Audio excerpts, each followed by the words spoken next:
Have you ever wondered why God sometimes calls people into silence? Why He pulls them away from the world, not to punish them, but to speak to them in ways the noise can't understand? This is the story of Saint Bruno, the man who heard the voice of the Holy Spirit and followed it into the wilderness. Bruno was born around 1030 in Cologne, Germany. From a young age, people saw something special in him: a sharp mind, a calm spirit, and a heart drawn to truth. He grew to become one of the greatest scholars in all of Europe, a teacher of priests, even mentors to future popes.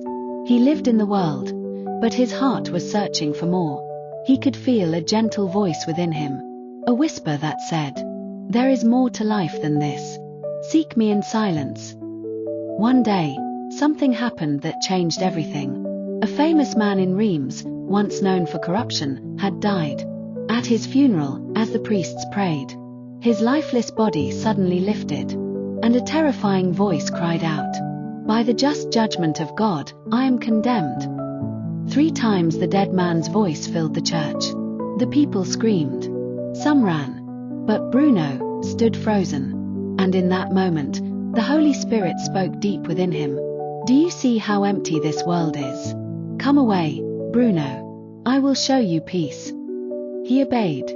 He left behind his teaching, his honors, his city, everything. With 6 companions, he entered the mountains of Chartres, France, a place so quiet that only the wind could be heard.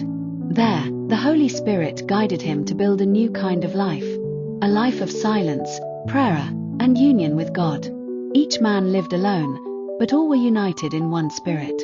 They spoke rarely, prayed often, and worked with their hands in peace and solitude.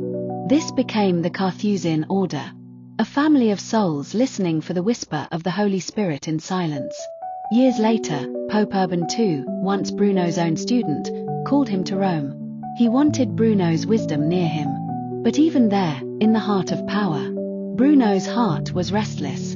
The Spirit spoke again. "You were not made for noise, Bruno. You were made for me." And so he returned once more to solitude, this time in the deserts of Calabria, Italy. There, he spent the rest of his days in prayer and contemplation, listening, loving, and waiting for the one who called him.